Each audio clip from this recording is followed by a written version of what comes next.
sveikatai vertinimo ataskaitos sprendimas iš Vilniaus visuomenės sveikatos centro. Sprendime yra pritariama ūkiniai veiklai ir pasakoma, kad sprendimai atitinka sveikatos norminius aktus. Ir kas svarbu, kad šis dokumentas išnagrinėja visas esamos situacijos, sanitarinės saugos zonų klausimus, įvertino ir planuojamo šiuo metu statomo 9 bloko reikalus ir to pačiu Piemenyno ūkio visus klausimus. Ir visuomenės sveikatos centras susipažino su visa pateikta medžiaga, su pateiktų modeliavimu, skaičiavimu ir priėmė teigiamą sprendimą.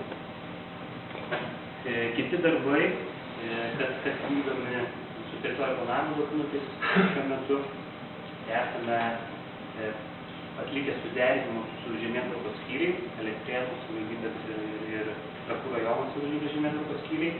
Šiuo metu tas ribų nustatymo dokumentas yra paliktas derinti visuomenės sveikatos centrui. Ir jau turėtume šią savaitę gauti arba pastabas arba pritarimą jam. Su detaliojo plano darbais esame jau jį parengę ir artimiausiu metu pradėsime derinimo procedūrą su planavimo sąlygas išdavusiom institucijom. Tiek apie esamą situaciją. Tas ribų nustatymo dokumentas, trumpintai pavadinsiu SAP. Ataskaitoje, kuriai pritarė visuomenės sveikatos centras, esame parengę tokius sprendinius, kuriuose galima skirti du svarbius dalykus. Tai sanitarinė saugos zona nuo pačios elektrinės veiklos, kaip ūkinės veiklos. Ir antra svarbi dalis, dėl ko ir daug turbūt diskusijų buvo ir su kaimyniniais sodų savininkais, yra dėl elektrinės vandenvietės. Sanitarinės saugos zonų trečios juostos, sukeliamų apribojimų nuo vandenvietės. Abiem šitiems sprendimams buvo pritarta. Pirmas dalykas, kad elektrinės sanitarinės saugos zonai sutapatinus ją su sklypo riba, yra neišeinant už sklypo ribos, visuomenės sveikatos centras pritarė, atsižvelgiant į tai, kad yra esamas objektas ir tik praeitų metų lapkričio mėnesį įsigalioja griežtesnė higienos norma, privalome per 5 metus susitvarkyti su esama veikla. Pagrindinė galbūt bėda buvo triukšmo matavimo metu nustatytas nežymus viršijimas triukšmo esamos elektrinės ir visuomenės sveikatos vertinimo ataskaitoje buvo įvertinta tam tikras skaičius kompensacinių priemonių, kurias įgyvendinus tas viršijimas tikrai nebūtų iki sklypo ribos. Tai čia yra su elektrinės sanitarinės saugos zonos. Kitas svarbus dalykas yra elektrinės vandenvietės, sanitarinės saugos zonos trečiosios juostos klausimai. Gal tai tačiau parodysiu, kalbama apie šitą juostą, nuo vandenvietės, kuri yra skaičiuota, neįdengia didžiąją dalį sodų teritorijos. Svarbus dalykas tai, kad patvirtinus detalų planą savivaldybėje, privalėtume tos apribojimus registruoti registrų centre kiekvienam sodininkui, kiekvienam sodo savininkui. Bet ta pareiga atsiras tik patvirtinus teritorijų planavimo dokumentus, kaip įrodymą, kad tie apribojimai yra įteisinti ir juos reikia įvesti kiekvienam savininkui. Tai šitas dalykas nedraudžia patvirtinti, suderinti teritorijų planavimo dokumentus. Čia yra labai svarbus dalykas.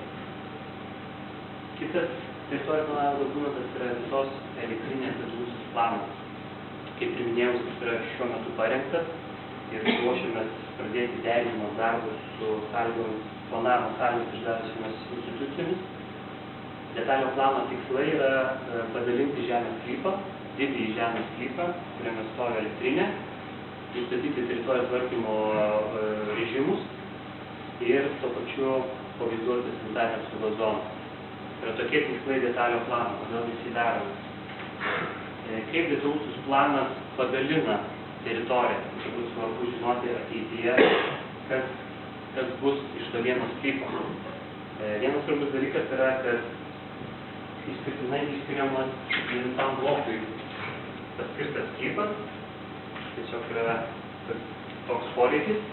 Likęs didysis sklypas yra padalinamas į 3 atskiras dalis ir taip pat bus atskirais kadastriniais vienetais suformuluotas. Kodėl yra 3 iš didžiojo sklypai formuojami? Todėl, kad yra tiesiog esama situacija tokia, kad dalį teritorijos atskiria esamas kelias iš Elektrėnų veda per mūsų teritoriją. Kadastriškai galima dabar formuoti kaip atskirą teritoriją, nes kelias yra kaip ir 100 iš sklypo.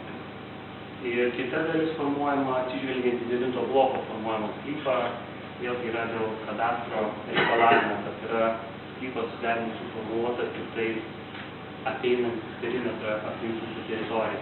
9 blokas jie padaro taip, kad turi gauti dar vienas papildomas sklypas teritorijos.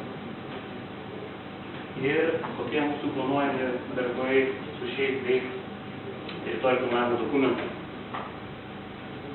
Kaip ir minėjau, kad sanitarinio apsaugos zonų nustatymo dokumentas šiuo metu yra derinamas visuomenės sveikatos centre. Ir turbūt kitą savaitę turėtume žinoti, ar pritars suderint dokumentą, ar turėsim kažkokių pastabų, kurias turėsim vertinti. Taip.